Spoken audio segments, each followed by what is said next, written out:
Welcome to Wholesale Hotline, where we cover everything to do with wholesale real estate. I'm Jamil Damji. I'm Brent Daniels. And I am Pace Morby. And together we cover the most important parts of wholesale real estate. Lead generation. Conversion of sellers into contracts. And dispositions. Guys, remember when you're watching this show, do us a favor and squad up in the comments. Make sure that you are liking and subscribing to the YouTube channels and in the Facebook group Wholesale Hotline. Most important, we want to know we're doing a great job for you and helping you build your business. So go give us a review on iTunes and or Spotify. So squad up and enjoy the show.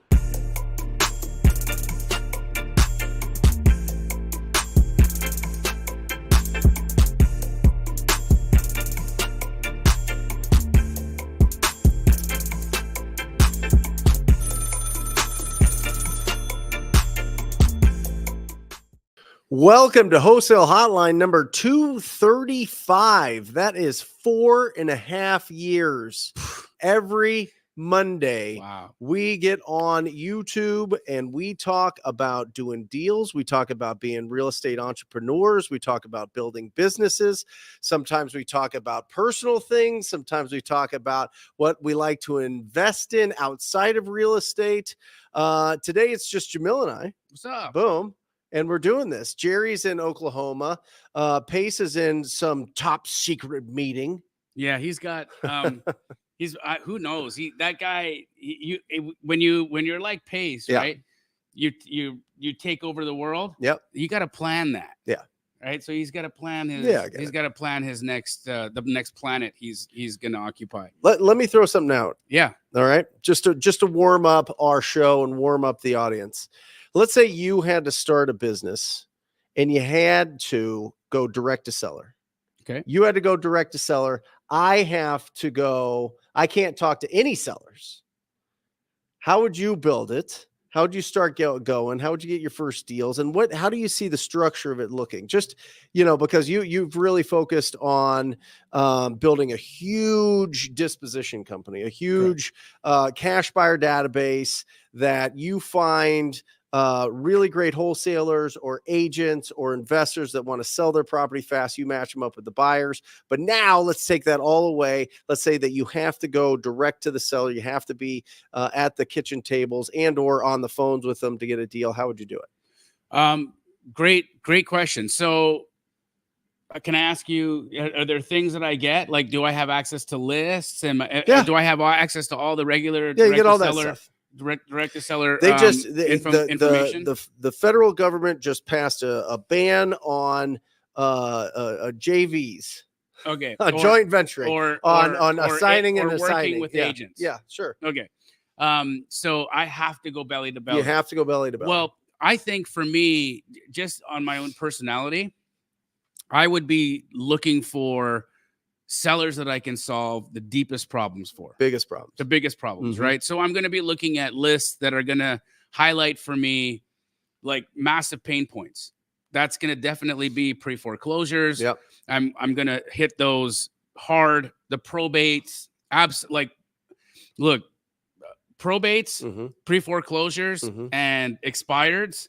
I think if you have those three lists, you have a plethora of leads. You've got problems to solve. Yep. You got low-hanging fruit with the expired listings because those are sellers who have raised their hands, but they were unsuccessful. So I could go there and just see if my number would make sense for them as an investor to seller offer. Yeah. Right. That would be probably the first route that I'd go is just expireds. How would you get a hold of them? I would be going to Vulcan 7, which is where you get that list, and I would use their skip tracing in there. And they have a great dialer. They have a great dialer. I'd be calling them up, and I would just say, "Hey, look, I saw that you had a house on the MLS, and your real estate agent wasn't successful in selling it. I'll be 100% honest with you. I think they really mispriced it. But are you still interested in selling the house? Because if you are, I'm not a real estate agent. I'm a buyer. I'm actually the guy who's going to write the check. And I want to know if you want to do a deal directly with me. Let's cut all this fat out of the situation. Let's get all of these people that are trying to eat off our plates off the table. Let's just do a bit deal, you to me. Yeah. Here's my number. Yeah. Right. And I would call all of them and I would give them my cash number. That would be, in my opinion, the first low-hanging fruit, because those guys could say yes today, right? That's not going to be the same follow-up game that you're going to have with probates and pre-foreclosures, expired listings. These people are ready to sell now. So that's going to be my first 2 hours of the day. I think it also builds up confidence, because you're talking to people that actually had put out there, hey, listen, I wanted to sell this house. I just didn't get the price that I wanted. Correct. Right? And so that's why I feel like it's the lowest hanging fruit and the easiest list to call on. Yep. I think next I'm going to go to probates. I probably spend a couple of hours there. Yeah. And that would just be flexing my compassion muscle, right?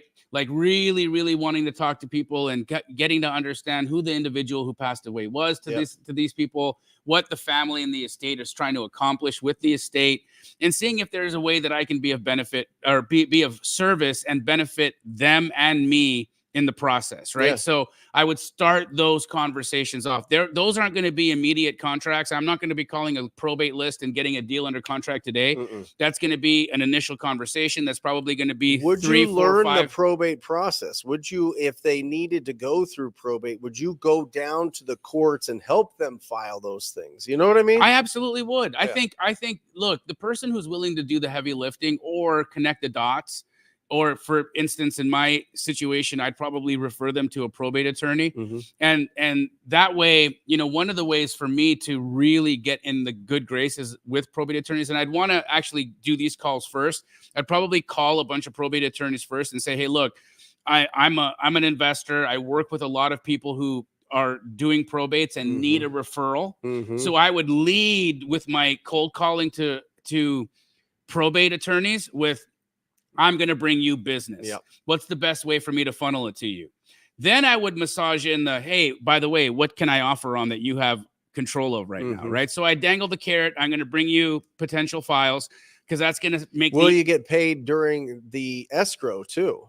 Yeah. The attorney. Absolutely. Right? And I can pay the attorney's fees right out the gate. Like I can work it so that the attorney feels like I'm their solution provider as well. Because a lot of the times these personal representatives, they're not in the greatest financial situation themselves. Right.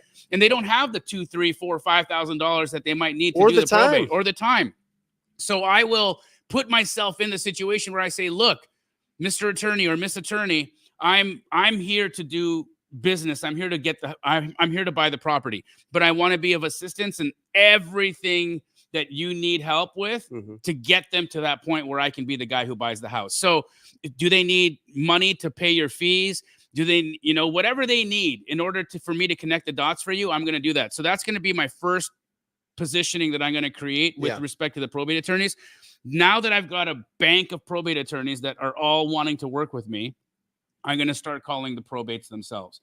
And I'll say, listen, I've interviewed and spoken to some of the best and some of the worst probate attorneys in the entire state. And I can help you. I can help you navigate who's going to rip you off, who's going to give you a great deal, who's going to defer payment, who's going to do all of the things. And I because I know them all. So you and I should meet, or you and I should talk, so that I can kind of help you through this process. Now, you want to know what my incentives is? My incentive is, ma'am, I want to buy the house. So yeah, I'm here for something, but I'm going to help you a lot in the process. Yep. Right. So that's going to be the next third of my day, is calling those probate leads, connecting the dots, and really trying to be the go-between between the probate attorney and the personal representative.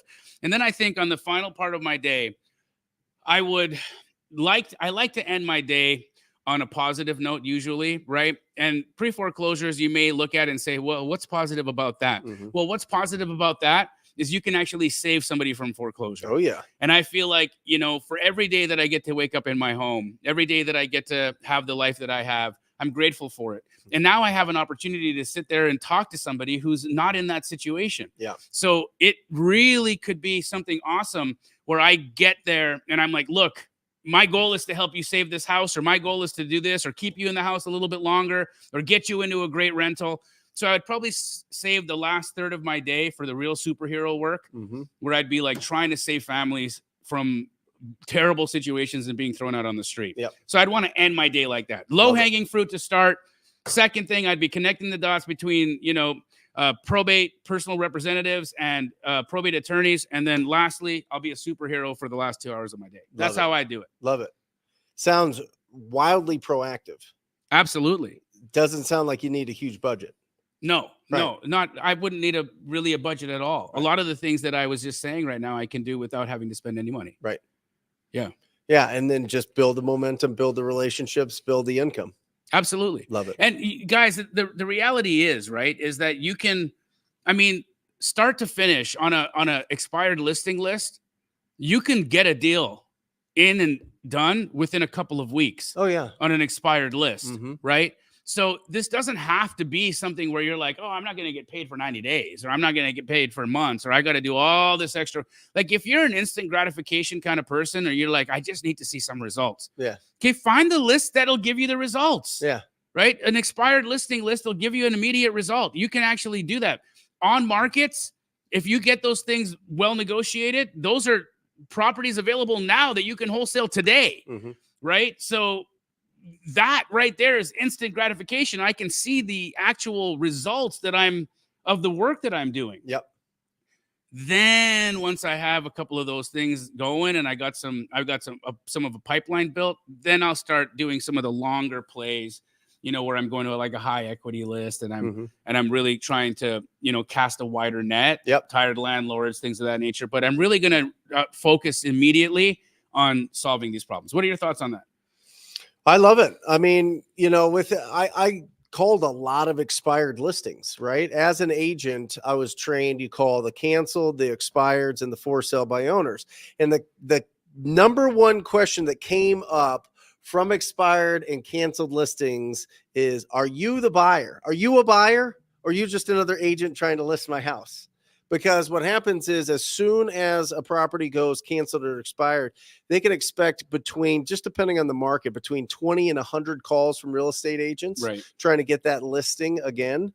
Maybe a little bit less now that Keller Williams got slapped with some pretty big lawsuits on calling some of those properties. But I think that you wait a couple days, maybe even a week or two after it's expired, and then get after them. I think it's really strong. So you think like right out the gate, it's overwhelming for them? You're white noise. Okay. You're white noise. They're trained to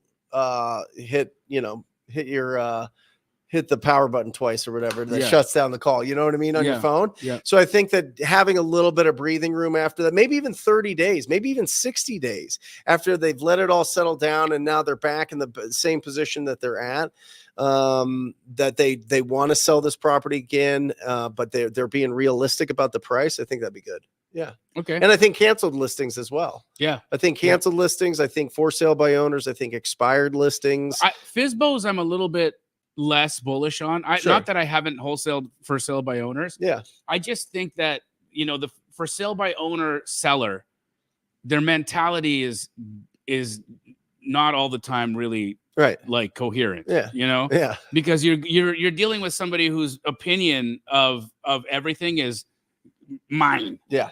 I don't want an agent listing my house and making money off me. They don't believe that anybody adds any value to Do them. it yourself. Yeah, they're that guy, right?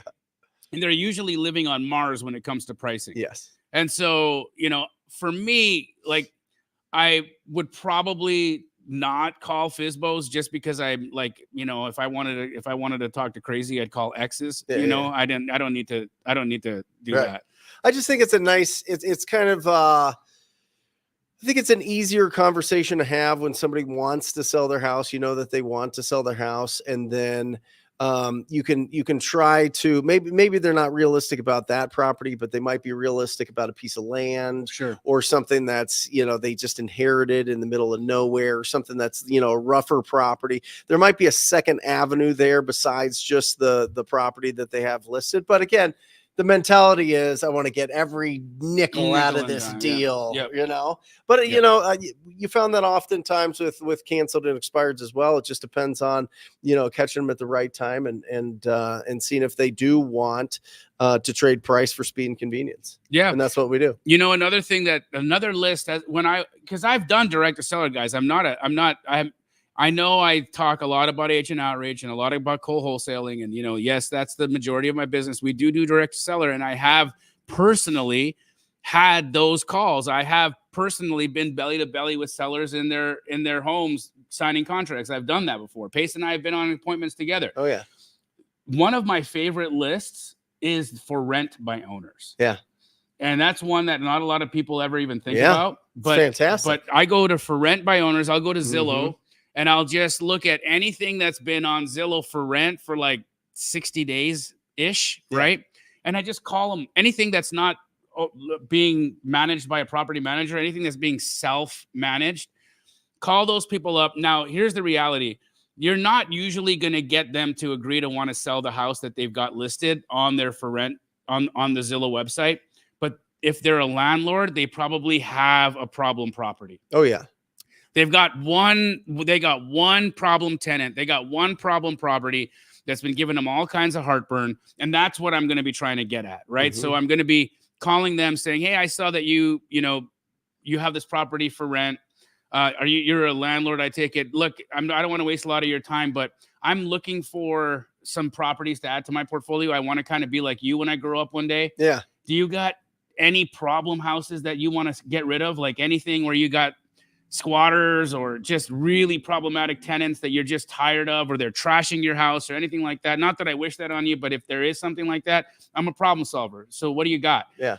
And maybe they're like, no, I don't have anything I want to sell. And I'll say, okay, before I let you go, are you actively adding properties to your portfolio right now? I was just because you might not have anything to sell me right now, but I double dip. I come across stuff that I can't take down sometimes, or that isn't going to work for me, that you might want to take, and I get great deals. So how could I send you those? So I'd be coming after them, and that right there, friends, is one of the most efficient ways that you can call, because I just hit 2 out of 1.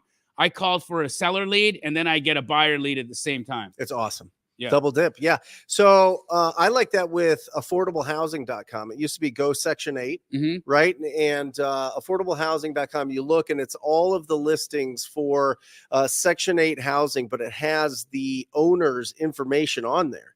And I'm telling you, they will have a problem child property. Always. If they've got a bunch of these properties and one of them's just a total nightmare, it's not going to be the listing that they put on affordablehousing.com. It'll be one that, is coming up at some point, or they're fixing it up, or they're going through and evicting somebody or whatever else. Those are the ones that you get. And if they don't, you've got a great buyer. Not only that, but like there's a hierarchy of cash buyers, and flippers are down here, buy and holders are up here. Oh yeah, they're going to pay more. They pay more money, right? Because their exit is completely. Look, can we get that? Can you find that, Matt? I'll pull that up. We've been, my sister and I are super bullish on the co-living model, right? Yeah, we've been killing it on our own rentals. We've been doing them for other investors now, like pad split. Yeah, but we're not using that platform any longer, just because the fee structure doesn't make sense anymore. They kind of, anyhow, great people. Sure. But the model itself, my goodness, renting rooms as opposed to just the whole house. Yeah. And doing it strategically and doing it in a way that is really, really, really, really, really dialed in. What's the value of these properties typically? Well, I'm usually entering around the just sub 300, like 275 to 290. Yep. And by the time I do the renovation and I do all the things, I'm usually looking at a 430 to 450 ARV. And so what's beautiful about that is I can get in and out of a house, construction and acquisition, with no more than $100,000 of personal money into the deal. And when I refi it, I get all that money back. Right. And not only do I get all that money back, but now I've got a cash flowing rental at like between $200 to $2,500 a month in cash flow. And I'm just stacking these cash flow situations one after the other Bro, five properties in the last little while have added $10,000 to my life. Yeah. I have no money in these things. Can you retire on 10 grand a month? Could you retire on 10 grand a month? Could you retire on 10 grand? Like they call that infinite returns. But infinite returns that I got at the same $100,000. I'm rinsing and repeating over and over and over again. Right. And so, but that only works if you get deals, if you get good deals. People have to understand that when you're adding to your portfolio, you make money when you buy the property. Yeah. Okay. If you want to go and recycle this money and do it, but I the mean, you're deal burying them. The deal I'm telling you about right now, Yeah. the like sub 300, Yep. you know, that's everywhere. Yeah. I got 4 of them on my Keegley website right now. Yeah. That will fit the bill, right? And so our investors, here's the beautiful thing. Our buyers are starting to evolve because they're looking at it and they're like, man, hold on a second. I can get into this house. I can get all my cash out and I can get $2,000 a month in rent. Yeah. And have equity in the house and do this. Because I forgot to tell you guys, I'm still leaving 20% in the house. I'm leaving 20% of the value in the house still. And so that's all equity, unrealized equity that's going to be sitting there. I took my cash out, but now I've got an equity position and I've got monthly cash flow on that thing. That right there is the retirement. That's Freedom 55 right there, baby. Have you thought about using the 2,000 to 2,500 in cash flow to pay down the debt faster? I could, but Jerry hates that idea, by the way. I no. said that to Jerry and he's like, oh, okay. No. What do they call who's the conservative finance guy? Pace's best friend. Dave Ramsey. Dave Wamsey. No, you could do that. Right. I'm for me, because I'm like $2,500 a month in that additional cash flow. Yeah. For me, I just like the cash flow, right? That's your sushi money. Yes, and you know, the more and more I do of these houses, right? Yeah. I'm gonna get my co-living portfolio to a place where it's spitting at me $50,000 a month. Sure. In just gravy cash flow. Well, think about the debt pay down. Think about the appreciation. Think about the tax benefits of it. It's nut bar. But you make money when you buy them. You do. You can't get those deals unless you get deeply discounted properties that you have to go sink some investment into to be able to get that value. So you're buying them under 300, but they're worth mid 4s. Yes. That's like 68%. Right. Yep. 68%ish, 70%ish. Guys, go ask a real estate agent today to go find you a 68% property that's on the market. I'm just telling you, they're not going to find them. I mean, they might be able to negotiate some stuff here and there, but man, those deals, they got to be. Are these coming from your inventory that you're? Oh yeah, that you're pulling from. Co-wholesaling. They're coming from my inventory. Astro Flipping. Yeah, and I got students selling me deals. Yep. I'm buying them from my company. Like I actually buy deals from Keegley, like anybody else buys deals from Keegley. I got to pay the wholesale price. It's what it is, you know. Because I got acquisition people that got to make their money and all the things, right? So I got to do my part. But there's lots of them. Yeah.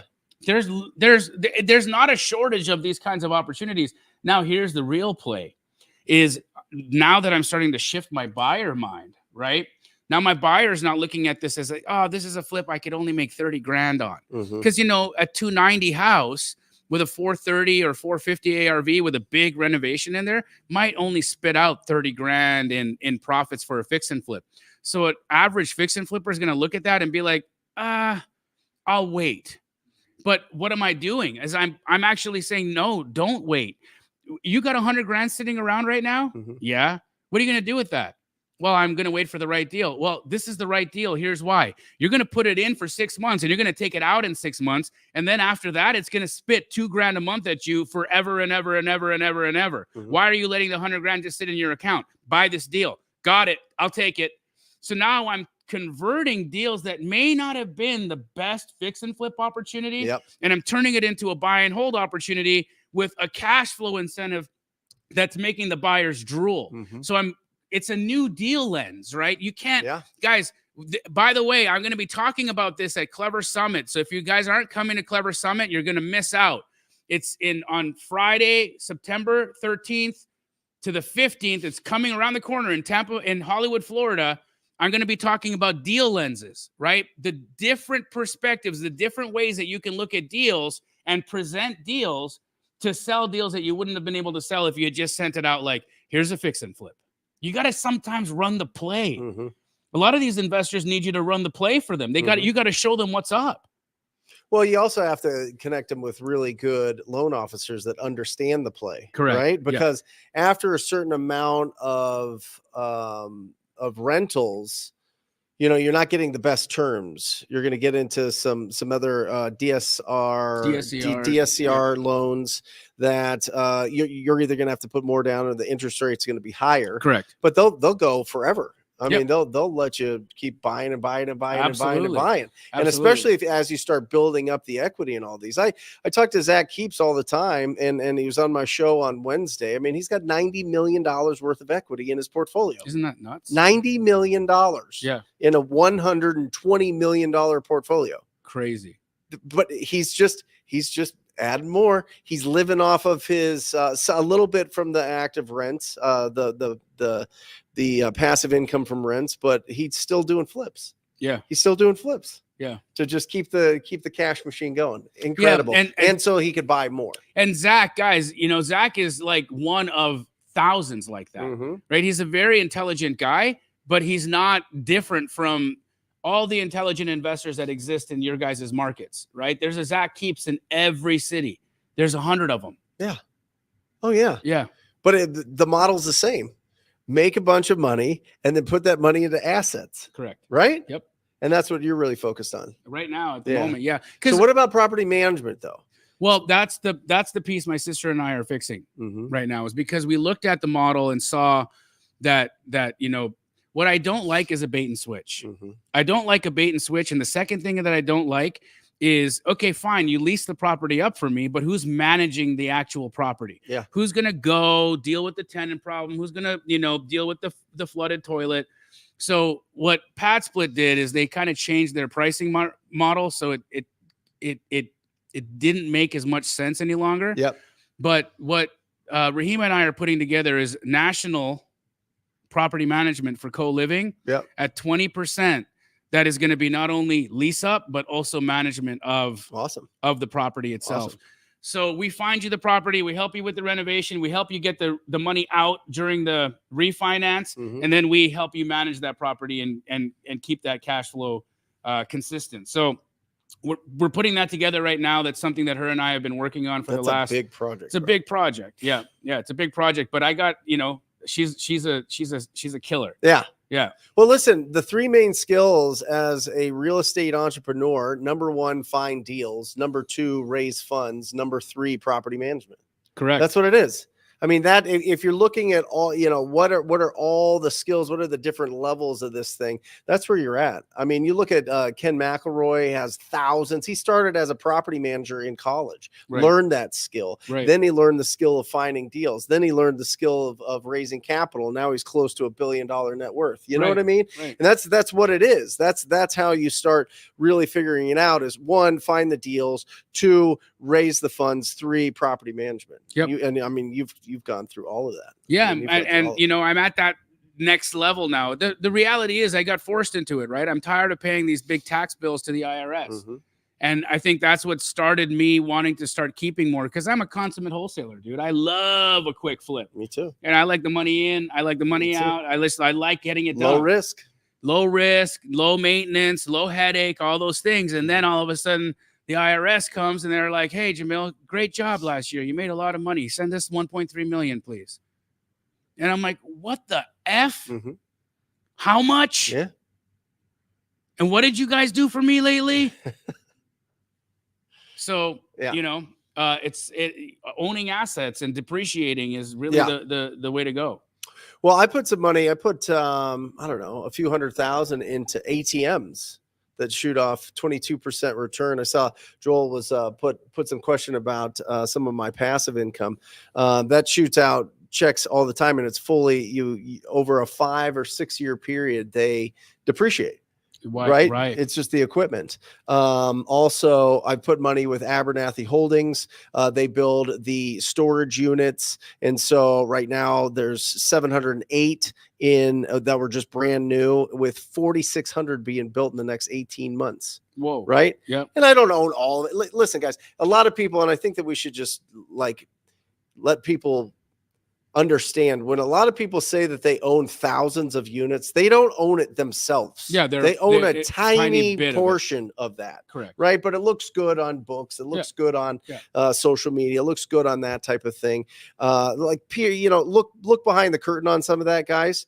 But when people are building a real business that is bringing in great income like Keegley has, and all the other things that you guys are involved in, then you're able to go and buy all those assets. Correct. But you built the business first. Yeah, I had to have access to the money printing machine, and the money printing machine and the good deal machine is wholesaling, dude. There's still to this day I know nothing. I know nothing that's better, bro. Today I did a privy masterclass, right? Yeah, awesome. I was gone for a few weeks. I was at Burning Man, fun, but I missed everybody. I missed the community. Sure. I missed hanging out with people. I was kind of like, man, I'm jonesing for some for the community, right?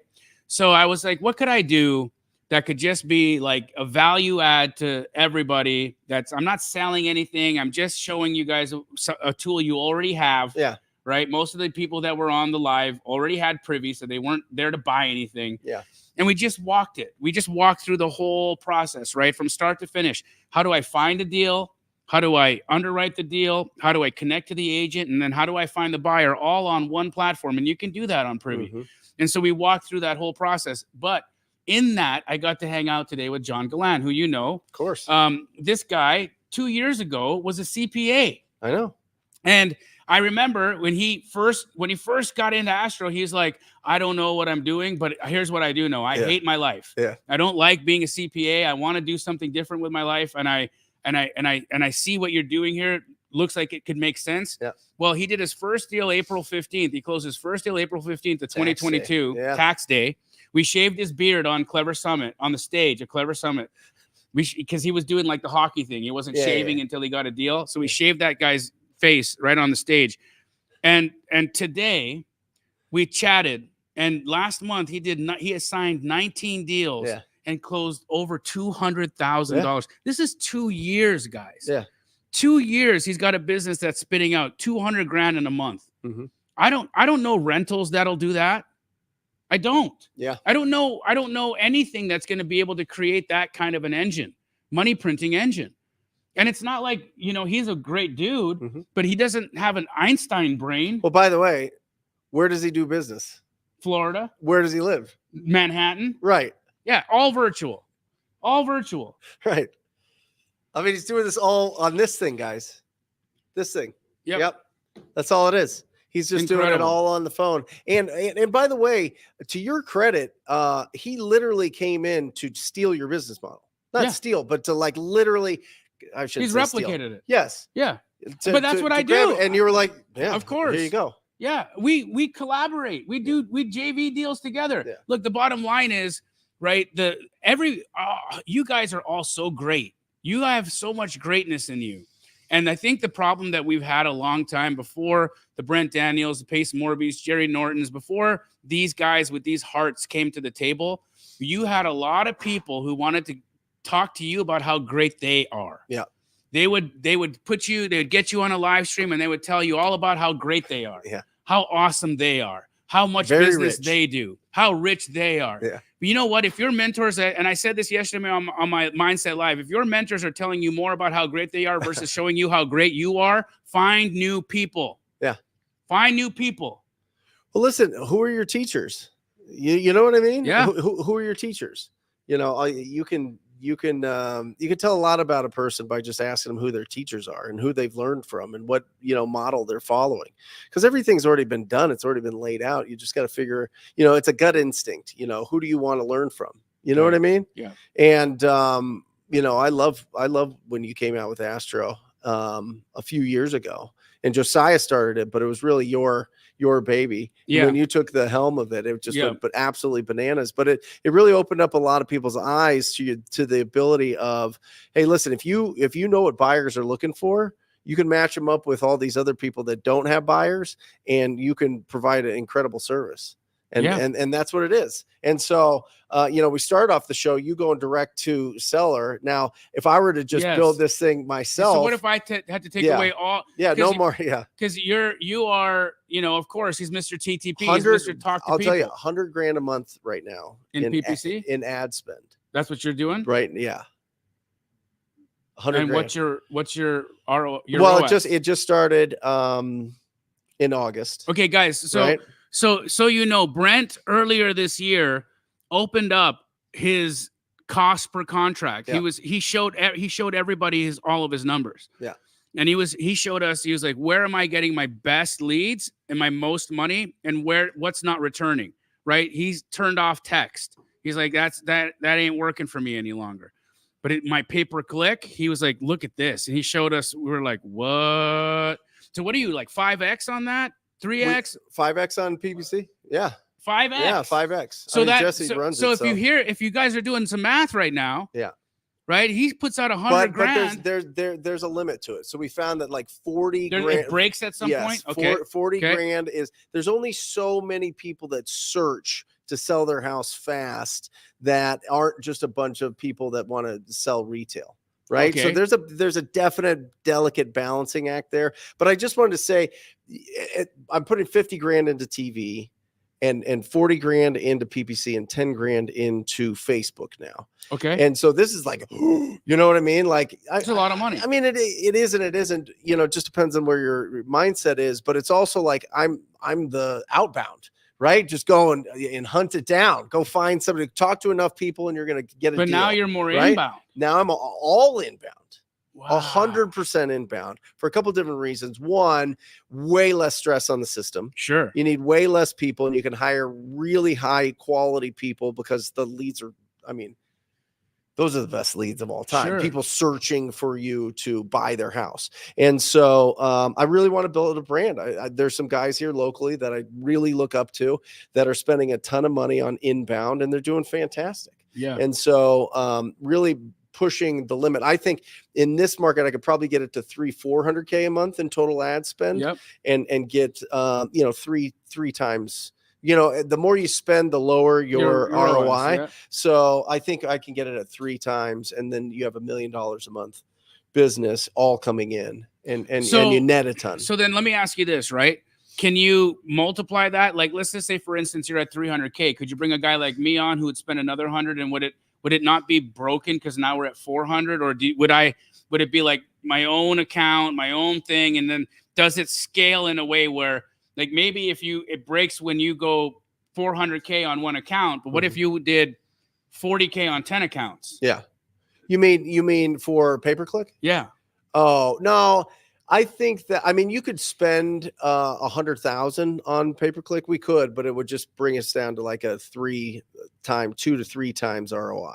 Okay. You know what I mean? As opposed to building more brand, let's talk more risks. TV. Like what could be some of the potential risks there? Like, for instance, well, the number one risk is overloading the system with leads. And not being able to get to the them. Difference between when you're starting out, guys, what Jamil was talking about reaching out to expireds, reaching out to the foreclosures, reaching out to probates. That's something that you're in control of your schedule. You Correct. Even said it. You said in the morning, I'm going to do this. In the mid-afternoon, I'm going to do this. And then the later of the day, I'm going to do this. Right? You can't do that with inbound. Right. I remember somebody has to answer live if they call every time. And if you get an inbound lead that's just like I'll show you some that's a PPC lead like this, they have to call this lead in 30 seconds or they're gone. 30 seconds, right? So this is not freedom of schedule. This is you have to build your system so tight that you're responding to every single one of those leads. How fast can one of these convert to a contract? 1 day. 1 day. The average is 24 hours. Holy moly. The cash conversion cycle is everything. It's just so fast, right? And so, for example, last month we spent 100,000. This month we're closing just over 300 on last month's deal. On last month's spend. So 100K brought you in 300K. Bro. Well, but none of that. The only reason it's even close to 3 is because PPC's carrying all the water. TV's not kicking in yet. You know what I mean? Like there's some calls here and there, but TV's all about branding. It's all about them seeing you a bunch of times. You know what I mean? And so I just want to build something that was local, that was going to be long lasting, that like Hopkins, like a brand. Yes, exactly. Yeah, exactly. And he's done a great job. Phenomenal. And he's such a wonderful guy too, Great right? Guy. He's a beautiful human being. See his billboards all over the place. right? He's a local Commercials all the celeb. time. Yeah. He's a local celeb, right? People know him. Yep. And he's well trusted. He's well liked. He Yep. does a good job. He closes on his deals. He's the real deal, Yep. right? And Brent's going to be the guy who comes in behind him. That's it. I love that. That's it. I love it. So if I had no budget and Yeah. I can only reach out to real estate agents and I can only reach out to other wholesalers and investors, number one thing is I'm going to find my buyers. Sure. I'm going to find the buyers first, Yep. right? I'll go on to Zillow and I'll look at any property that looks like a flip. Yep. And I'm going to go and call that agent up. Yep. I'm going to go down every single morning for a month and talk to as many of the people bidding at the foreclosure auctions as possible. Phenomenal lists. Probably not. I mean, it's a little bit like, smaller than back in the heyday of Yeah. amount of people, but I'm going to just try to meet as many as possible because I'm telling you, those guys. Well, they know how to close in a moment. Oh my gosh. Right, because they're coming in with a $10,000 cashier's check, and they don't even see the inside. They of also a house. represent dozens of other buyers. And they got their bid service, so Yeah. they're working with all kinds of buyers that are really, really well vetted. So yeah, the auction is a great spot to go and find some buyers. Yep. Again, today on that Preview Masterclass, there's a button in Privy, bro, Yeah. which is incredible. You can just press it, and it'll show you a list of all the fix and flips, and it knows that they're fix and flips. Yeah. Because it tracks when they were purchased and when they were sold. Yep. That they were bought at a percentage of ARV Mhm. and then sold at another, and they have before and after pictures. Love it. And so you can literally get this whole list and write house after house after house after house. It's just LLC, LLC, LLC, LLC. So I get all these LLCs of people who just flipped properties, which means they're ready to buy their next one. And all I got to do is go to opencorporates.com, Yep. find out who the managing member of that LLC is, truepeoplesearch.com, get a Boom. free skip trace right there. Doesn't cost me a dime. Mhm. And now I got a buyer's phone number I get to call. Yep. And I'm just like, hey, bro, I'm calling you. You're a flipper in Phoenix. I just saw the project you did over on Cherry Lynn. My goodness, you're talented. So what do you got working on right now? You looking for a project, right? One thing I learned at Burning Man is people love a compliment. Yeah, they do. They love a compliment. Well, you got to compliment their house. And that's Compliment something their that I house, learned from you. compliment It's their work. fantastic. Yeah. Compliment their work. Everybody's got pride. Everybody wants to feel like they've done a good job. Yep. So show them, tell them. Well, also it makes you not sound like an AI bot or somebody that's just calling, that gets paid a few dollars an or hour. that you're You're a real spamming. professional. Yeah, you're spamming everybody. You're calling everybody. It's like, no, I took the time to look at the project you just worked on. Mhm. I said it by street name, right? I referenced it by street name, and maybe I pick out one little feature about what I really liked about that house. Like, oh, I loved that one feature wall you did. Awesome. My kids would have loved that thing. Anyways, what are you working on right now? Yeah. What are you buying? Where are you buying? Yeah, those master vanities. Oh my gosh, where did you find those? Yeah. Those are incredible. Are Right? those like custom pieces? Man, you knocked it out of the park with that. Yeah.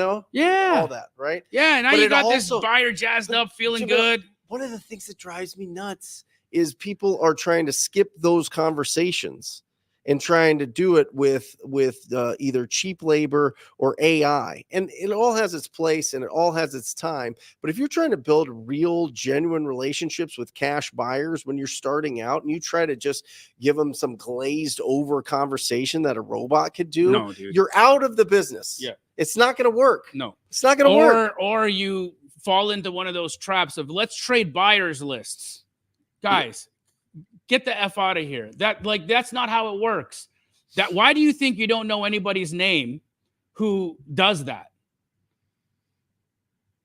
Why don't you know? Why isn't there somebody who's like, I'm the king of trading buyers lists? Because they don't do business. Yeah. They don't make money. That's why you don't know who they are. You mean like somebody coaching it or something? Yes. Yeah. I don't know.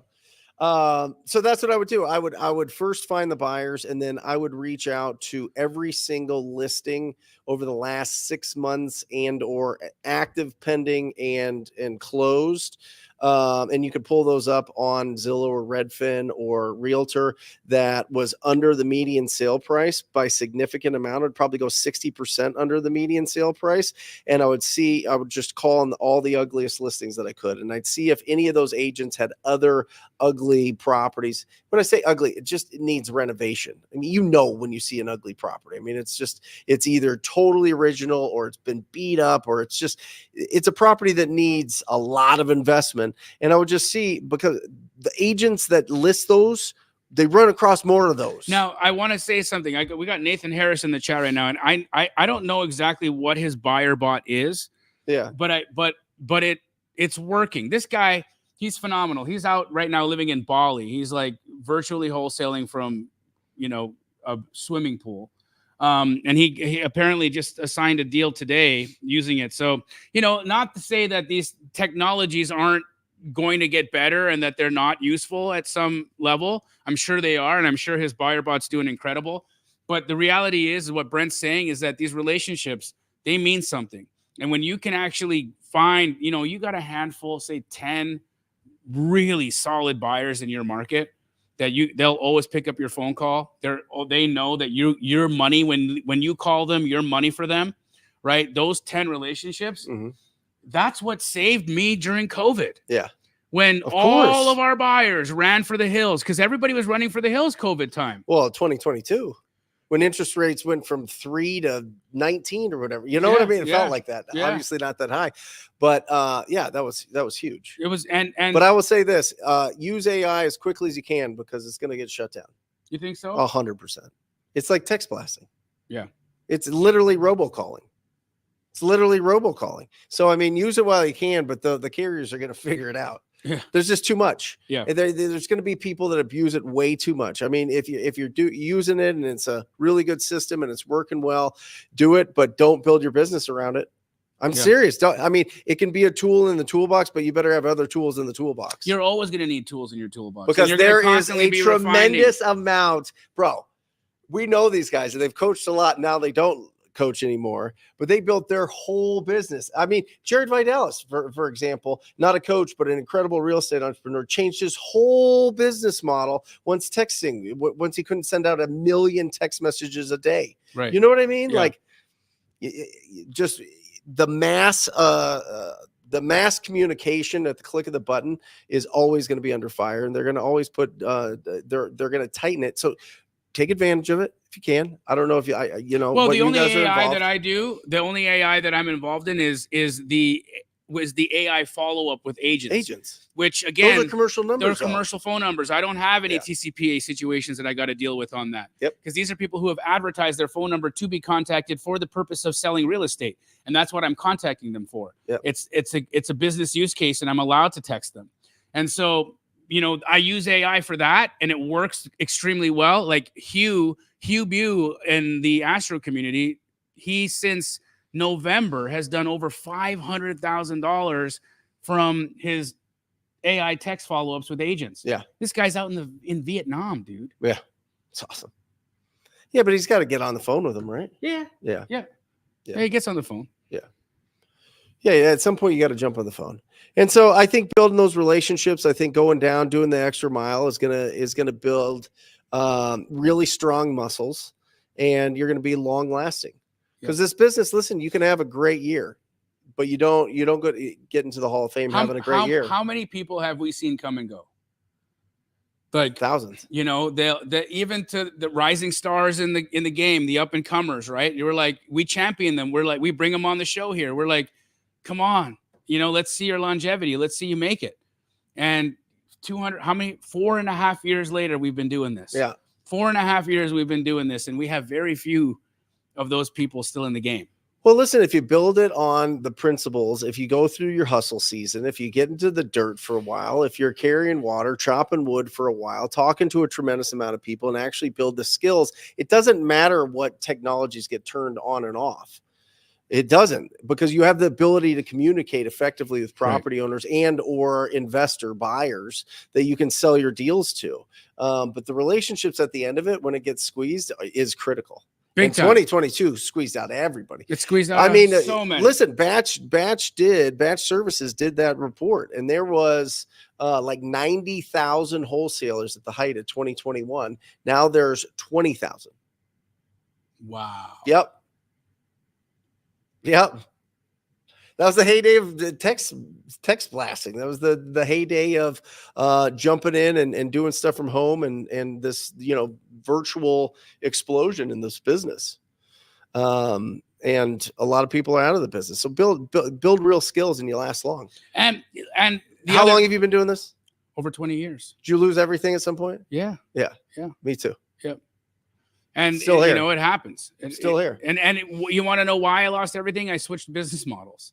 Yeah. I stopped wholesaling and I went into development, and it boned me. Yeah. If I had continued wholesaling through that whole thing, I don't think I would have had the loss of all the millions of dollars that we lost. Right. I literally saw a man driving a Rolls Royce with a beautiful woman, and he was a property developer in my town. Mm-hmm. And I'm like, this guy looks like a thumb.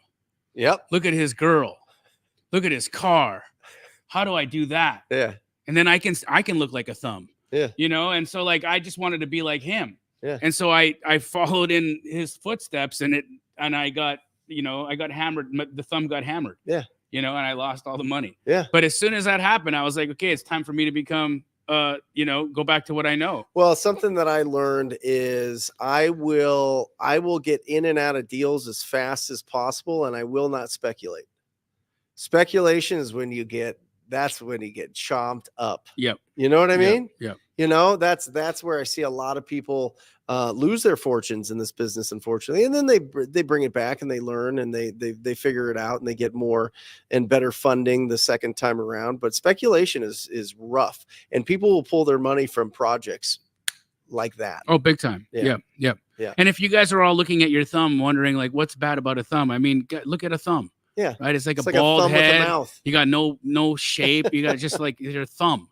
The dude looks like a thumb. Yep. You know, guys, put your questions in the chat. We got some time here. Brent and I are going to definitely be answering some of them, but what a fun conversation. So that's how you're rolling your PPC. It's going. Yeah, PPC is fantastic. Jesse's done just a wonderful job. I mean, he was with you guys years ago with Keegley, so he had a real estate background. Got recruited to T-Tech, which was doing the ads for Google accounts. Got to see all the back end of all the great big accounts for real estate investing, and we were able to put some together, and it's worked out really well. And then building a brand. You know, just building the brand and building something that now we go on appointments, Jamil, and they're like, oh yeah, where do I sign? You know what I mean? The trust is there. The Google reviews are there. The website's there. The commercials are there. You know what I mean? Yeah. It's just, I think it's this to me feels like a grown-up business. Hey. You know what I mean? Yeah. As opposed to just pounding phones all the time, which by the way, would save It my works. financial life. Yeah, it works. Pounding the phones works, but at some point you got to evolve, right? You want to grow a team. And that's where I've seen a lot of wholesalers really screwed up. Is they'll go and they'll make a bunch of money. How many people have I seen come in and out, make 50, 60,000 bucks? They're like, whoa. Then they go and they spend all that money on hiring VAs and this and this and this, and then they're out. All the money's gone. Yeah. And then they go back to their W-2. Yeah. And they're like, well, that was fun. You know? Yep. Give it all back. Jonathan asked a great question. How do I do business with you guys besides paying for thousands of dollars that I don't have? Very serious question. Bro, we go live. Do deals with us. We go live every Monday, by the way, where you can participate here, just like you did. Also, I go live on Wednesday. What you got? Is your comp and show live? Yeah, I go live on Wednesdays. I comp properties on Wednesdays. I'm always looking for deals in Straight Phoenix. out of comping? Straight out of comping on my YouTube channel. Also, I do that on Sunday. And then, yeah, bro, do deals with me. You don't need to pay me. You don't need to be my mentee or be in my community to do business with me. I'm a buyer, bro. Send me a deal, John. Let's go. Yeah. Don't talk about it. Be about it. So Jonathan, number serious question answered. Let's Yeah. go. Let's get it. Let's get it, homie. Find deals and bring it to Instagram. Bring it to my email's Brent at wholesalinginc.com. What's your email? Jamil Damji at gmail.com. JamilDamji at gmail.com. There you go.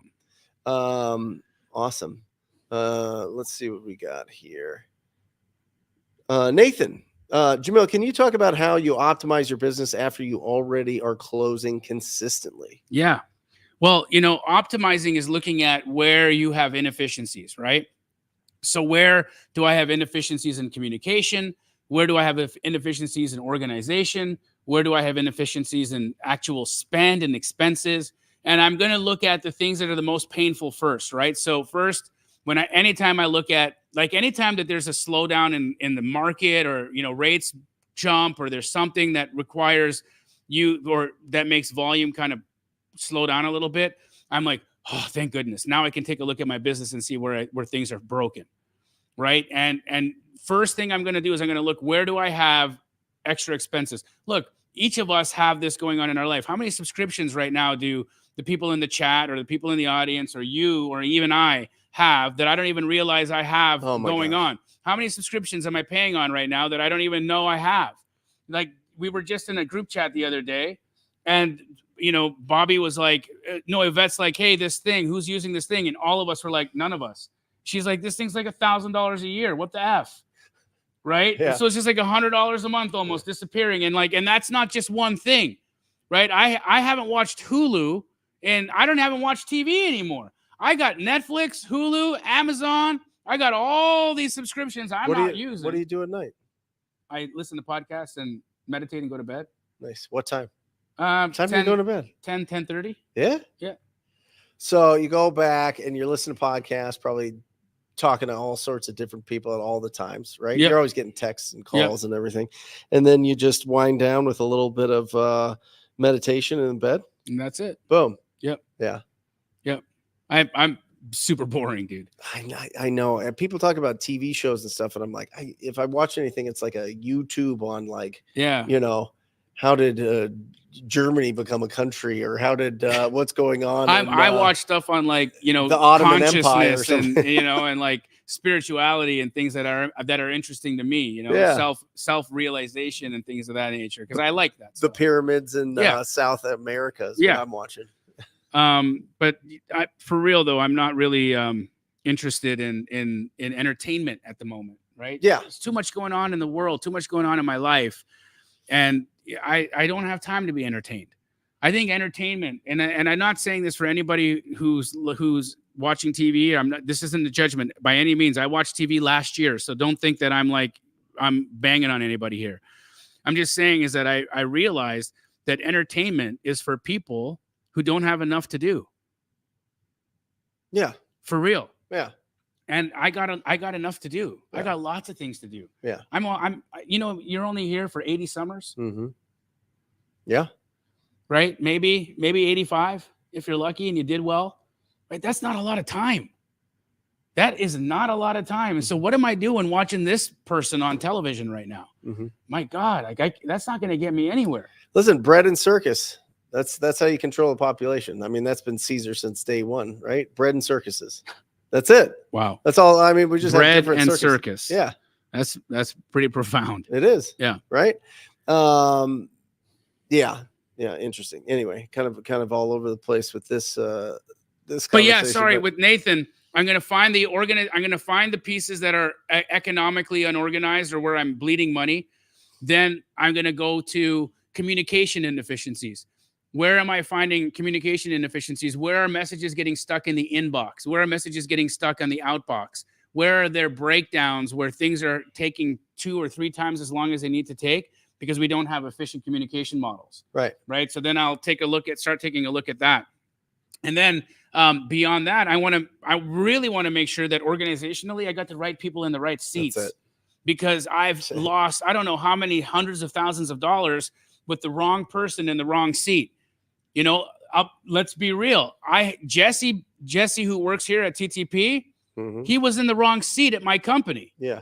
He was in the wrong seat. Look at how incredible of an asset he's become to your organization, right? Yep. He's massive. Yep. But he was in the wrong seat in my company. So he didn't excel. He didn't go to the places he needed to get to. Mm-hmm. He gets to Brent Daniels. Well, first he had to make a pit stop and learn some other skills. Yeah. He learns that other skill. He gets to Brent Daniels' world. Now this guy's got these skills and he's sitting in the right seat and he smashes it. If I had figured out that Jesse was in the wrong seat, we could have moved him in the right seat and not lost the talent, right? But he was for you. And so that's the thing, guys. You got to make sure, because you don't want to lose great people. You want to make sure that you keep the great people in your organization. And there's some people that shouldn't be there either.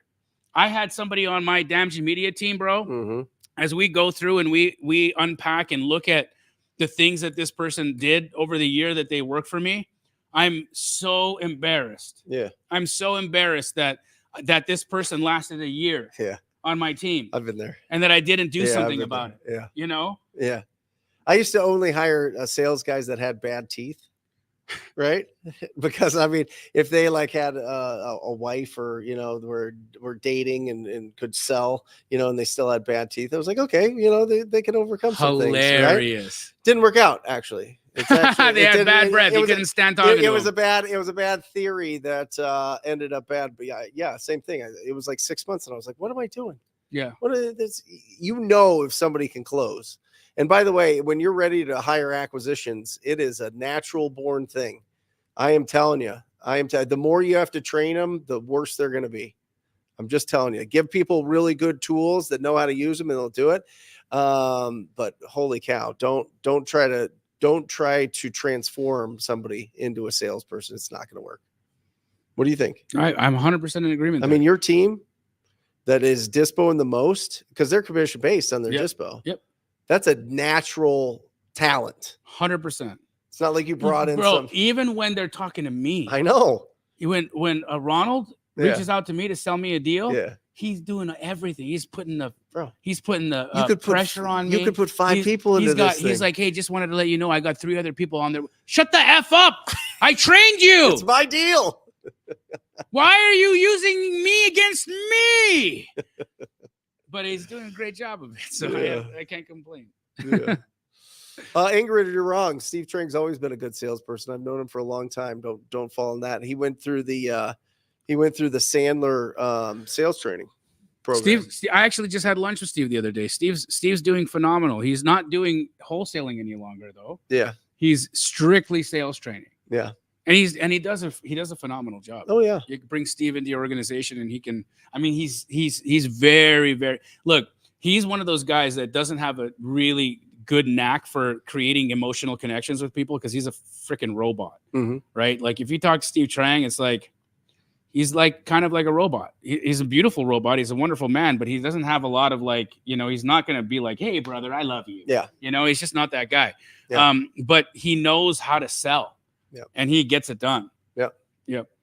Yeah, guys, listen, if you don't, this is all just my experience.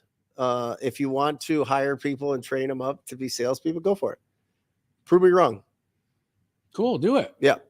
Yeah. Go for it. You might go broke though. I'm just saying, I'm playing both sides of that thing.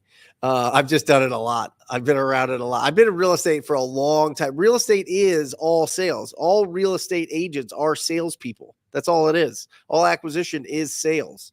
All disposition is sales. You know what I mean? Like you got to have some natural skills there, my opinion, but go and get a bunch of training. See how it goes. Just saying.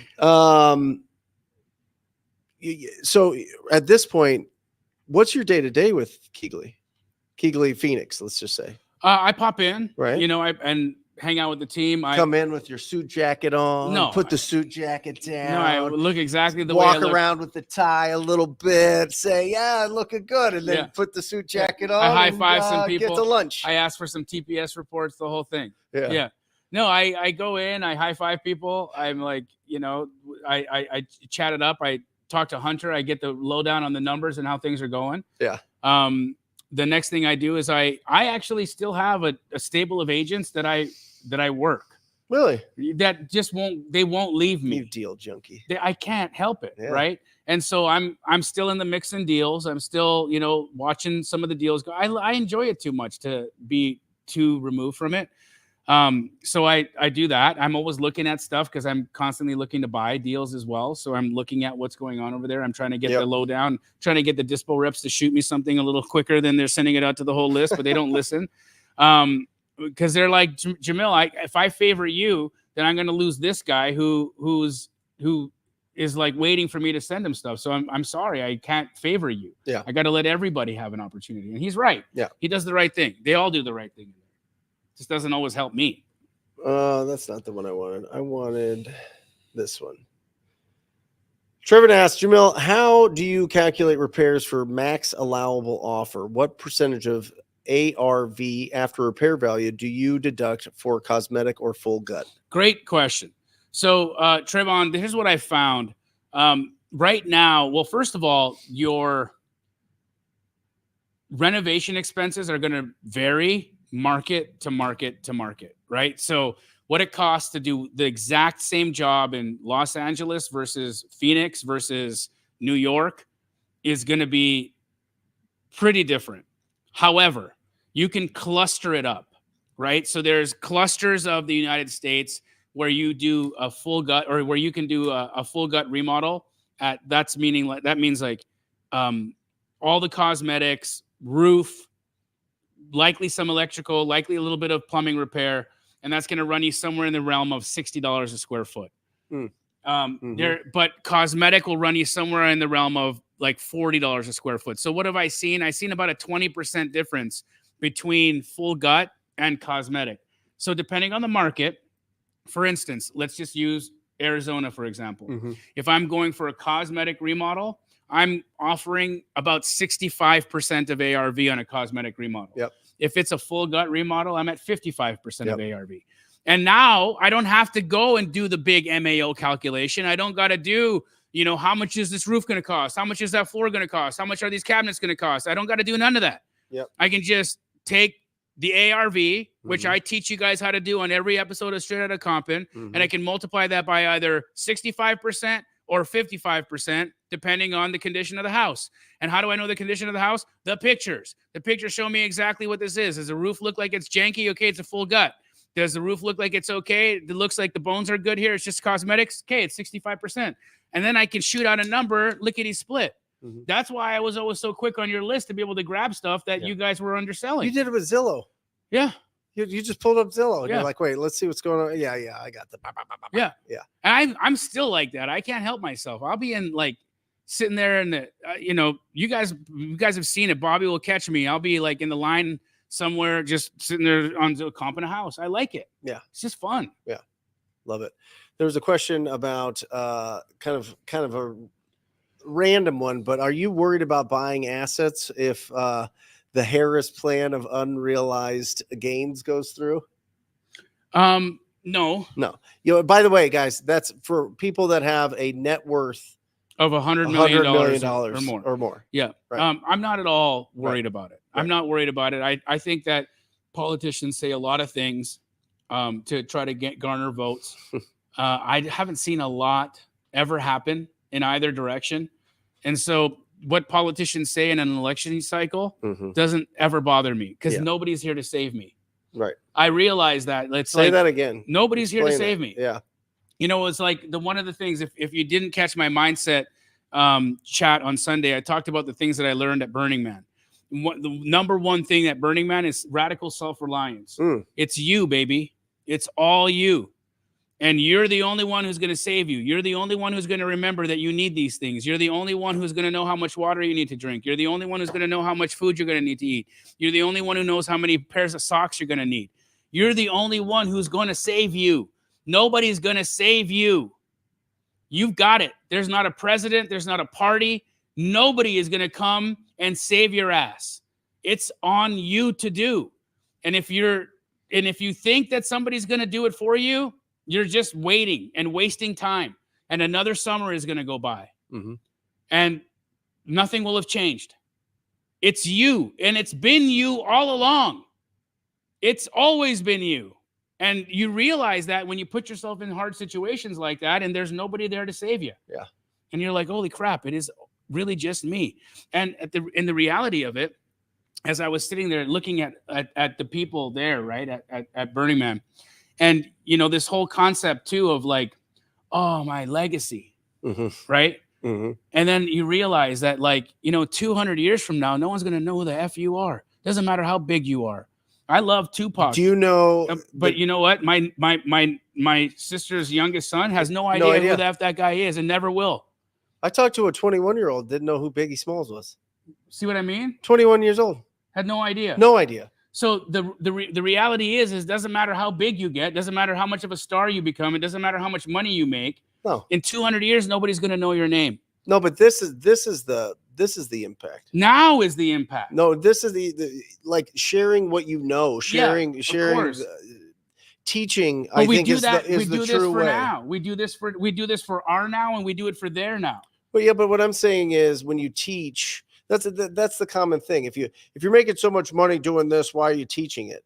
Because the impact that you have to level up people's financial literacy impacts generations. Absolutely. That's the impact. That's why you teach, but you can't teach things that you don't know. Well, I mean, some people can, but they're just it's just, you know, fake. But that's really the huge benefit of being a teacher. Of course. You know what I mean? I always had great teachers. I always had great coaches. I always had great mentors. And it was, you know, because of them, Bo and Seamus get to live a certain lifestyle. And they're set here and they get to build on that if they choose to. Correct. But at least they have that option. You know what I mean? Mm-hmm. It's certainly not the money. It's certainly not the name. No, it's not. It's the impact. And in the end of the day, it's actually a spiritual legacy, because, you know, Bo's not going to know the name of Brent's mentors, maybe, or maybe Bo's kids aren't going to know the name of Brent's mentors. They're not going to care, but they're going to care about their life. They're going to care about the skills that dad passed on to them. Yeah. Right. They're going to care about the work ethic that dad passed on to them. Yeah. And little bits and pieces, sparks of the flame of that mentor who got you to where you needed to get to in order to explode. Yeah. Are going to be a part of what your kid's going to pass on to others. Well, I went to NAU, right? Northern Arizona University, and they had some totally different name of the business school, and it was just renamed because somebody just gave them more money than the person that had the name on the business school for the last 20 years or whatever. Right. You know what I mean? Yeah. Like even if you donate, even if you are really a strong philanthropist at the end of this thing, it doesn't, come on. Who are you teaching? And build up the skills and then teach it to somebody else and watch the impact that you have. That's the best. Yep. It's the best. It's the absolute best. Dispo and deals right now, easier or harder? Well, there was definitely a slowdown, I would say, over the last, you know, elections are always an interesting time, right? Because you got buyers that are like, I'm going to wait till the election's over before I, you know, pull the trigger. Why do they do that? I don't know. It's weird, right? It is weird. It's like wealthy people do weird, like get real tight. Yeah. Because they're just not sure if those dang Democrats or the dang Republicans are going to get, you know what I mean? But at the end of the day, right? And when Joe Biden won, I talked to how many people were like, if Joe Biden wins the presidency, I'm leaving. Or if Joe Biden wins the presidency, we're screwed. Yeah. I'm going to leave the real estate business. You know what? Joe Biden won the presidency. 2 weeks passed, and that guy was buying houses. Yeah. Right? Yeah. For real. All of his principles, all of the things, I'm not going to be in this country anymore. None of that played. They were just back to their old shenanigans doing the same old thing. Yeah. Right? Because Joe Biden didn't affect them. Yeah. At the end of the day, it really didn't. Right. Right? And it didn't matter whoever it was. It was the same person in the same spot doing the same shenanigans. And so why do people do that? I don't know. It's nutty to me. But I can tell you this, right now is a great time to acquire. Mm-hmm. And especially if you've got a little bit of capital behind you, you can slay some deals right now. I'll tell you what, you could get some ridiculous deals in the West Valley right now. Big time, dude. Newer properties, West Valley. I just got here. Look at this right here. Everything's for sale. 6909 North 71st Drive. Take a look at this house. Just pick this one up. 6909 North 71st Drive. Boom. Okay, agent deal. Yep. I'll share it with everybody. Boom. Okay. Okay. Stucco tile house. Yep. Agent deal. Yep. Roughly 3,000 square feet, right? Mm-hmm. The only thing this house needs is an interior paint. And the carpet's changed. Mm-hmm. The tile is in great condition. The cabinets are oak, so they can be sprayed. So we're going to spray the cabinets. We're going to change the countertops. We're going to flip out the carpets, and we're going to paint the interior of the house. It's going to be about $45,000. Yeah. What do you think the ARV on that thing is? Well, this estimate is 530, right? Yeah. There's a solid 550 right there. Yeah. Yeah, I just bought this for $400,000. Come on. Yeah. It was on the market for $529. I just bought it for $400,000. August, it was on the market for $529, and you just bought it for $400,000. $400,000. They wanted $130,000 more than what you bought it for. And you're going to put 45 in. Yeah. And then you're going to refinance once you get it all done. I'm just going to flip that. You're just going to flip it. I'm just going to flip it. Oh, I'm just, quick little flip. Quick little flippity do. Look at you. Yeah. Yeah. You maniac. Just, I like it. I like it. Yeah. It's fun for me. Yeah. You know, like this. And I stole that deal. Right. Yeah. That's a great house. Great buy. You want to buy it? 410. There you go. It's in here. You can't help yourself. I can't help it. He can't help himself. He's gonna wholesale it to somebody before he closes. That's what Jamil always says. He's like, pull up this deal I'm buying. Then he's like, yeah, I sold it. I made like 50 grand. It's like, what? That's awesome. Super fun. But it really is like what a great, beautiful business we have. What a great opportunity we've got. And don't get in your head about, oh, that thing was listed for $530,000 and I snatched it at 400 grand. Mm-hmm. Right? $400,000. Who brought it to you? I mean, not who, but like, how did you find it? My ex. Nice. She just called? She just called on it. She just called an agent. She, now that she's on her own, doing her own thing, and I'm, we're still the best of friends. And she lived with, one of the bigger wholesalers in the country for 15 years. So she heard a thing or two. And she just decided she was going to get into the game. She's been at it for a month. Guess what she made in her first month? $28,000. Awesome. Her first month. Yep. Strictly calling agents. Mm-hmm. It's insanity. Calling agents and saying what? Hey, I'm looking for a house to flip. What do you got? Yeah. Anything I can look at that's ugly? Yeah. I like them real ugly. Love it. And that's it. She's and she's not a very talkative. You met her. You know her well. She doesn't say a lot. Mm. So it's not like she's this like gregarious, extroverted human being. No. She's quiet, reserved, conservative, but she just gets on the phone and does the thing, and she's killing it. She's absolutely killing it. I'm very proud of her. I love it. So you're just doing some flips. Doing my co-living. Yep. I'm in the process right now with my sister creating a training on co-living. Yeah. To really show people how to do it well. Awesome. Do it right, how to do the construction well, where to find the people, the whole thing, right? So I'm in the middle of recording that right now. That'll probably be done. I'd say I'll probably come out to the world in that in January. Mm-hmm. Because I really, really believe that we have an affordable housing crisis in this country. Yep. And I think that as investors, we can not only profit from the crisis, but we can solve the problem. Mm-hmm. And we're also working on potentially being able to sell, like, for instance, hear this. Right now, I've got Fidelity Title and a large HOA mm-hmm. working out how we can take a single family house mm-hmm. and sell each room. Mm. All right. So, for instance, my house on Missouri, it's a 6-bed, 6-bath, right? Yep. What if I can condo up that house and sell the room and the bath on its own parcel? Yeah. Have the common areas be the kitchen and all the living room and the backyard and front yard and the laundry. Yeah. And sell a room and a bath for $80,000. That rents for $1,000 a month. Well, partial ownership has been going on forever. It's been going on forever. There's but usually it's like you get a block of time. I saw this happen at a cabin that's like a timeshare. Right. But this would be actually you'd own the parcel. Right. So rather than use, so it's like an apartment. It's like an apartment. You condo a house. You have to rezone it. That's where we're kind of going through. That's what we're going through right now to figure that out. But if we get this thing figured out, dude, mm-hmm. how many investors do you know would be like, man, I'd love to buy something that gave me $1,000 a month that cost me $70,000. Yeah, you buy it and just rent out the room. Yeah. And the person, people are doing that by just raising funds, right? Correct. I mean, you could do that even if it doesn't pass. Yeah. You could just we be could like, figure hey, out another way to do it. But I want to do this for the actual homeowner. Yeah, I get it. Like, what about that person who's like, hey, I'd like to own my room.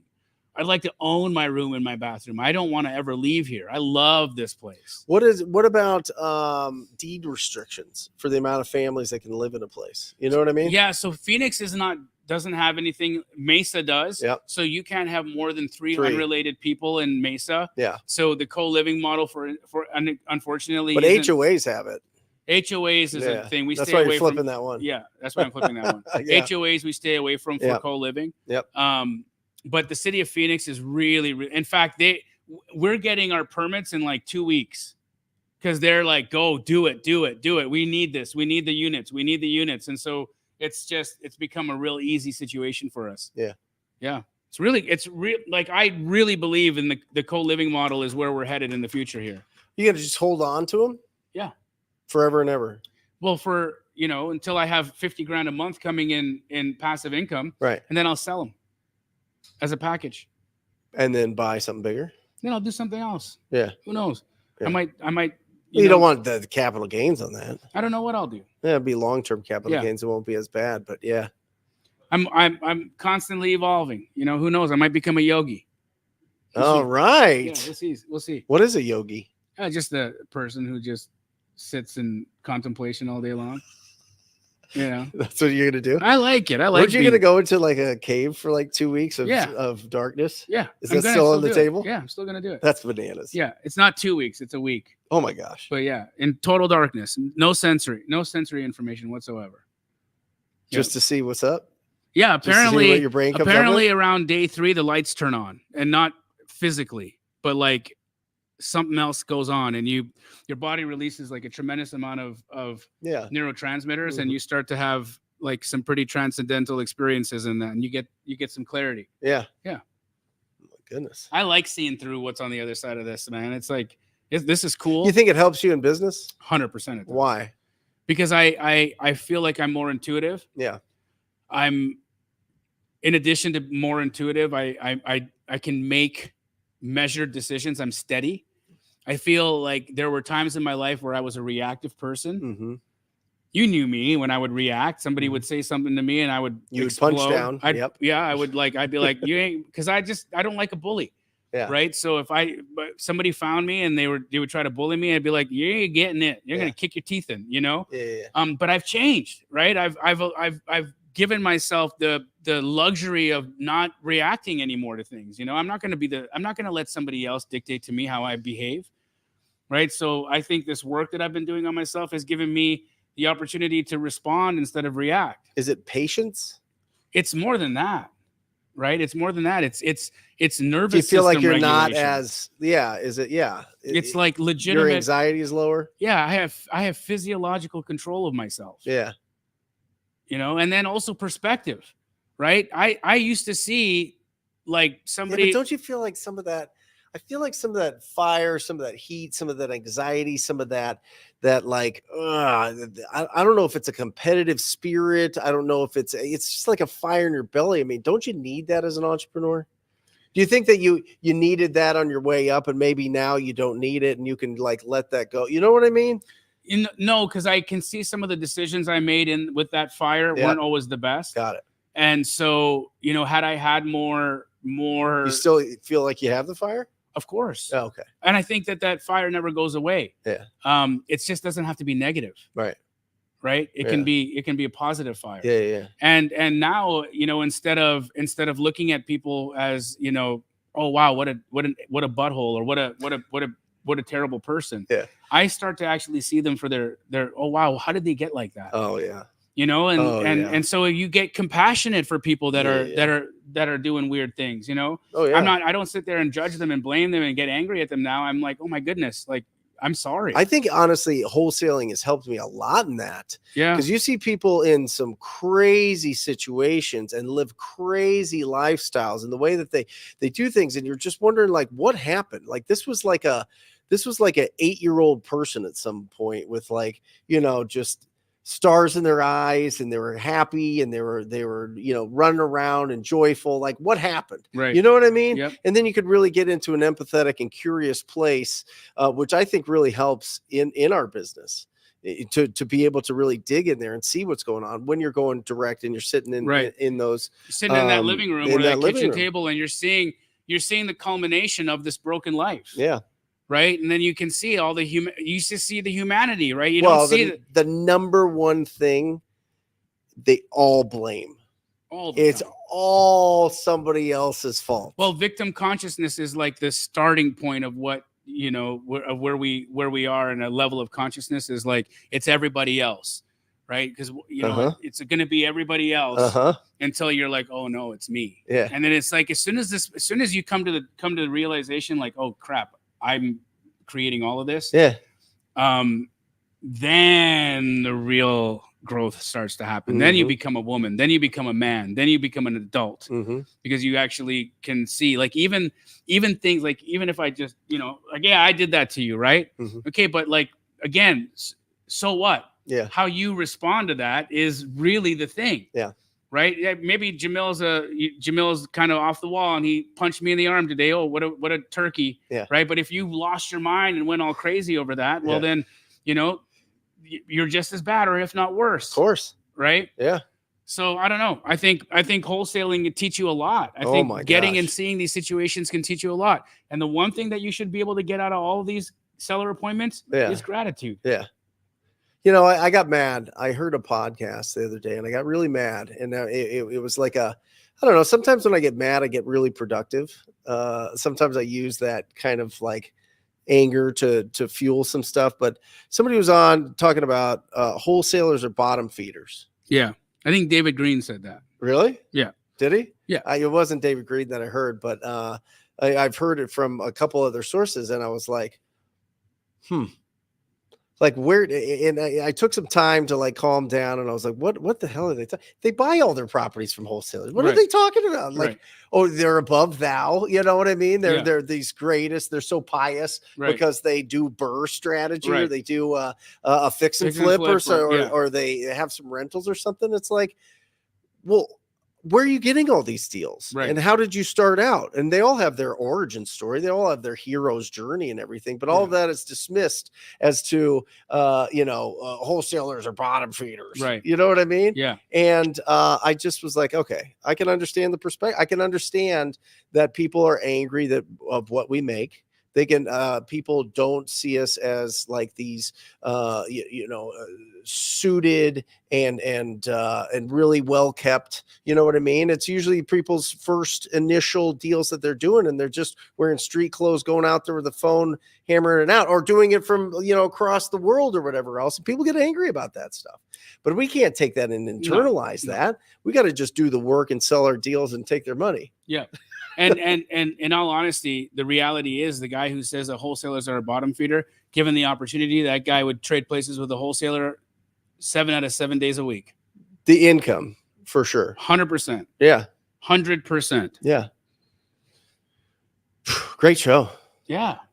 Love you being back in here. Yeah, man. What a fun. I'm not going anywhere for a minute. Actually, next week, I'll be in Florida for Clever Summit. So, guys, come out to Clever. If you're not already, got a ticket for it, jamil.cleversummit.com. Come check it out. I still got a discount code you can use, or a discount on that link or whatever. Come to Clever Summit. What are you doing this week, Brent?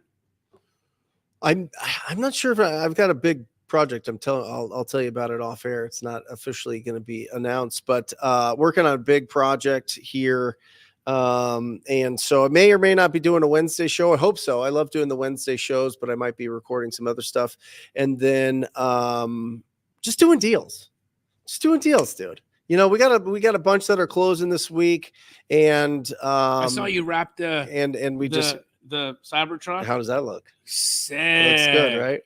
It looks. Have you posted that on your IG yet? I don't know. I don't think so. Guys, Brent's gonna take a picture. We'll take a picture together. Yeah, he's gonna put it on his IG. He smashed the Cyber. I got one too. I did mine matte green. Nice. I like yours better. Yeah. I really do. I like what you did with that color. It's great, dude. It looks phenomenal. Trust me, it wasn't me. It was the guys that were rapping. They're like, "You got to do this." I was like, "All right." It looks so good. I pulled up. I'm like, "Oh, dude, that was the move. That was the move. The glossy." Yeah. Oh yeah. It's color cool. changing. It's great. Yeah. Anyway, we love you guys. Thanks for participating in the show. We're here every Monday on Jamil Damji's YouTube channel, Brent Daniels' YouTube channel, Pace Morby's YouTube channel, and Jerry, the Flipping Geniuses YouTube channel. So make sure that you go and subscribe to all of it. We put out between the four of us, I think we probably put out 15 to 20 videos a week. Mm-hmm. So plenty there for you guys. Also, we haven't asked in a minute, but how many of you guys in the last little while have gone to the Apple Podcast page and left us a review? That'd be awesome. It would mean a lot to all of us if you guys would do that. We are the number one wholesale the #1 rated wholesale show on the platform. Yeah. But you know, Apple doesn't know how good of a job we're doing at this if you guys don't tell them. So if we've given you any value, if you've learned something from us, if you've made some money, or if we've inspired you in any way, it takes you a couple of minutes to go over to the Apple Podcast review. Leave us a review. We'd really appreciate it. Thank you, guys. We'll see you next week. Go be super productive. Find somebody that will sell their property to you this week. That is your only job. That's all we ask, besides leaving the review for Apple. We love you guys. We'll see you next week. Or just say squat up. So squat up and enjoy the show. Yeah. Yeah. Okay. 1, 2, 3. So squat up and enjoy the show. What are you doing? I didn't say nothing. Why? I don't know. Okay. So squat up and enjoy the show. Cool. I think we should use the one where Jamil doesn't say anything.